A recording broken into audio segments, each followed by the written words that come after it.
Kaleshwaram మోటార్లను on చేయకుండా కాంగ్రెస్ ప్రభుత్వం రైతులను ఇబ్బందులకు గురిచేస్తుందని మాజీ మంత్రి హరీష్ రావు విమర్శించారు.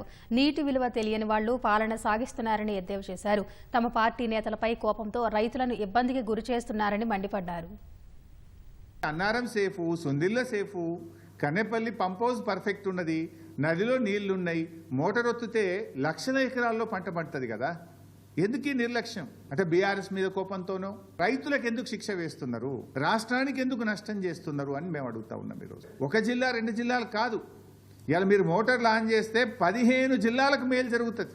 ఇలా ఉత్తమ్ కుమార్ రెడ్డి నియోజకవర్గం కోదాడ దాకా కూడా SRSP స్టేజ్ 2 నీళ్లు తీసుకుపోవచ్చు.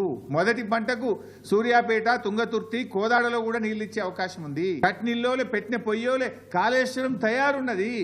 మేడిగడ్డతో సంబంధం లేకుండా మోటార్లు ఆన్ చేసి రోజుకు 2 TMCల నీళ్లు తీసుకునే అవకాశం స్పష్టంగా ఉండంగా కూడా ఎందుకు మోటార్లు ఆన్ చేయడం లేదు?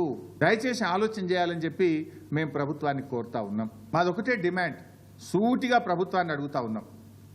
వెంటనే కాళేశ్వరం మోటార్లు ఆన్ చేయండి, రిజర్వాయర్లు నింపండి, రైతాంగానికి మొదటి పంటకు నీళ్లు ఇవ్వండి. ఆలస్యం చేస్తే ఊరుకోం. ఇవాళ నీళ్లు కళ్ళ ముందు ఉన్నాయి, మోటార్లు రెడీ ఉన్నాయి, కరెంటు ఉన్నది, రిజర్వాయర్లు ఉన్నవి.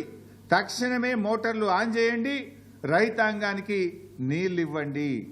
లేదంటే మాత్రం స్వయంగా కేసీఆర్ గారి నాయకత్వంలో లక్షలాది మంది రైతులందరం కలిసి కన్నేపల్లికి కదులుతాం, మోటార్లు ఆన్ చేస్తామని చెప్పి ప్రభుత్వాన్ని హెచ్చరిస్తా ఉన్నాం. మేం మాత్రం చూస్తూ ఊరుకోం. రైతులకు నష్టం జరిగితే బీఆర్ఎస్ పార్టీ ఊరుకోదుగాక ఊరుకోదు.